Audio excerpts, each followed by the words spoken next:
You can attribute it to human nature, probably. Most companies, indeed most governments, would prefer not to have anyone ever ask a tough question.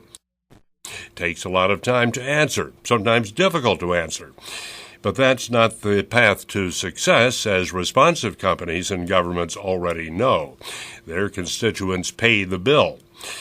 So, how is local government doing? The League of Women Voters of Santa Fe has just completed a study of transparency in Santa Fe County government. KSFR's Cynthia Cook has looked at it. She's back with this. The League, in conjunction with the New Mexico Foundation for Open Government and the American Civil Liberties Union of New Mexico, conducted a 15-month audit to see how the county performed regarding notice of public meetings, responses to requests for public documents, and the website. The audit also included surveys of the general public and the media. Judy Larson is with the League and co-author of the report. She says that for several years, the League has asked to talk with the county about its transparency efforts as part of the League's Sunshine Week observation. And in March of 2008, the county issued a press release announcing the Transparency Project and invited the League to conduct the audit and issue recommendations. While Larson declined to give an overall grade to the county's performance, she says that it is doing well in some aspects of compliance with the Open Meetings Act, but falls short in other aspects. I'd say it's doing best in compliance with the Open Meetings Act for the county commission meetings themselves. The notices for the meetings of the Board of County Commissioners and the way those meetings are conducted all showed a very high degree of compliance with the statute. But the county has many, many other boards, commissions, committees, and so forth that do fall under the Open Meetings Act. And their noticing is not good at all.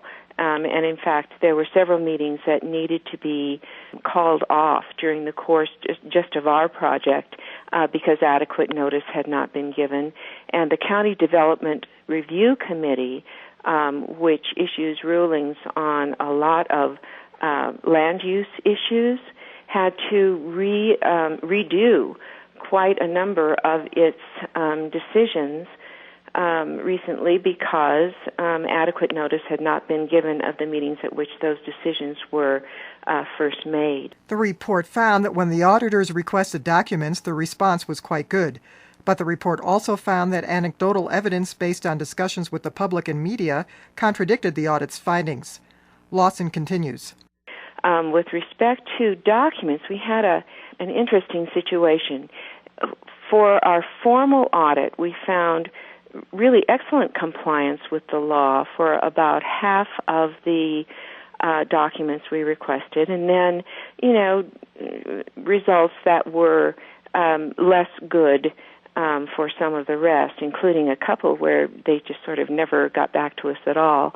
On balance, though, the audit results were pretty decent. However, the anecdotal information we collected from our surveys of the general public and interviews with media indicate that a lot of results that weren't part of our formal study are very poor. We got a lot of complaints from people saying that they either were told that records didn't exist when they had a reasonable expectation that they did, or they just sort of got stalled to the point where they gave up on a request. Lawson has advice for anyone having problems with transparency at the county. If anybody has any problems with compliance with the Inspection of Public Records Act or the Open Meetings Act, I'd say to start within county government and take it up to the highest level. The next step would be to take it to the Foundation for Open Government. That's Jody Lawson of the League of Women Voters. For KSFR News, this is Cynthia Cook.